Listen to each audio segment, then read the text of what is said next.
Salut voyageuses et voyageurs du net, ici Georges. Je m'excuse pour le peu de vidéos récentes sur Georges en poésie. Malheureusement, j'ai attrapé une grosse crève. Je pense que vous l'avez entendu assez vite à ma voix. Voilà, donc je suis très fatigué. J'ai passé la semaine fatigué et puis surtout j'ai la voix très prise. Je suis pas bien, donc c'est vrai que c'est compliqué de vous faire quelque chose de propre et de satisfaisant à l'oreille dans ces conditions.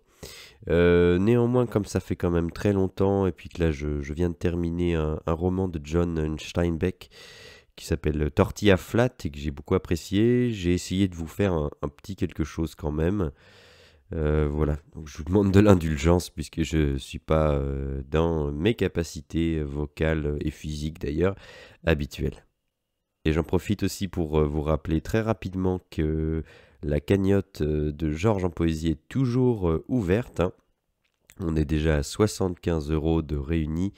Je le rappelle, quand on aura atteint 100 euros, je lancerai un nouveau livre audio sur Georges en poésie, sachant que ça se dispute pour l'instant entre un livre de Bukowski, inédit, hein, que je n'ai encore jamais lu, un livre de Céline, lui aussi inédit, donc là je pense que ça vous donne pas mal d'indices sur ce que ça pourrait être, et éventuellement un livre pour enfants. Voilà, c'est les trois possibilités. Donc si l'une de ces trois possibilités, ou les trois d'ailleurs, vous enthousiasme, eh ben, n'hésitez pas à aller sur le lien qui s'affiche en haut à droite de la vidéo et à faire un petit don. Voilà, je vous remercie, je vous souhaite une très belle journée et à très vite pour d'autres aventures poétiques. Salut. Pilon fut préservé de l'égoïsme. Il est vrai qu'il n'apporta pas le vin à la maison de Dany, mais sans tarder il invita Pablo à venir le partager dans la maison louée. Quand à l'un des carrefours de la vie, deux voies s'ouvrent à la générosité, et que seule l'une d'entre elles peut être choisie, qui peut dire quelle est la meilleure? Pilon et Pablo pénétrèrent dans la petite maison, la joie au cœur. Pilon alluma une bougie et apporta deux boîtes à confiture en guise de verre. « Santé !» dit Pablo. « Salud !» dit Pilon. Puis, après quelques instants, « Salud !» dit Pablo. « À la tienne !»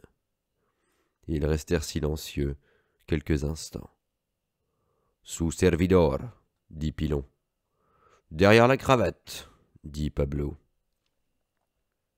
Deux gallons, c'est beaucoup de vin, même pour deux paysanos.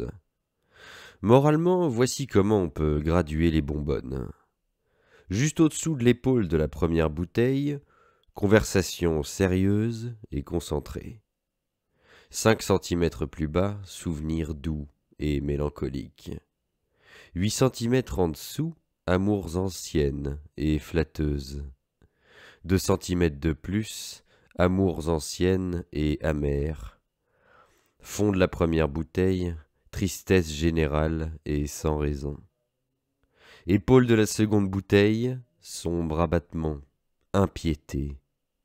2 doigts plus bas, un chant de mort ou de désir. Encore un pouce, toutes les chansons qu'on connaît.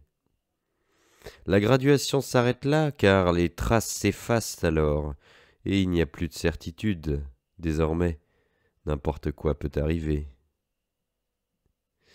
Mais revenons au premier degré, celui de la concentration et de la conversation sérieuse, car c'est à ce point que Pilon frappa son cou. « Pablo, dit-il, n'es-tu jamais las de dormir dans les fossés, mouillé, sans foyer, sans amis, tout seul ?» « Non, » répondit Pablo. Pilon adoucit sa voix, la rendit persuasive.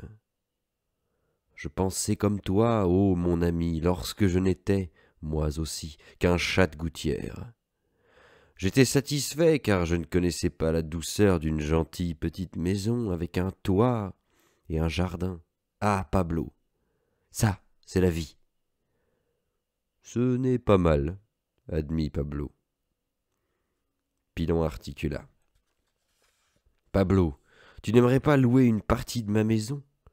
Tu ne connaîtrais alors plus jamais le sol glacé, le sable dur sous la jetée avec les crabes qui entrent dans tes souliers.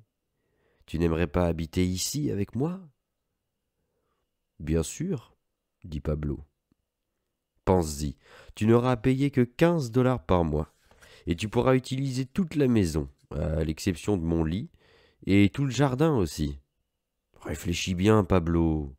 Et puis, si quelqu'un voulait t'écrire une lettre, il aurait une adresse où te l'envoyer. D'accord, dit Pablo, c'est formidable. Pilon soupira de satisfaction. Il n'avait jamais compris à quel point sa dette envers Dany pesait à ses épaules. Il savait que, selon toute vraisemblance, Pablo ne lui paierait jamais de loyer, mais cela n'entamait nullement son optimisme. Si d'aventure Dany lui demandait de l'argent, Pilon pourrait toujours dire « Je paierai quand Pablo paiera ». Les deux hommes poussèrent jusqu'à la prochaine graduation, et Pilon se remémora combien il avait été heureux quand il n'était qu'un petit garçon. Pas de souci, alors, Pablo. Je ne connaissais pas le péché. J'étais très heureux. Nous n'avons jamais été heureux depuis, confirma Pablo avec mélancolie.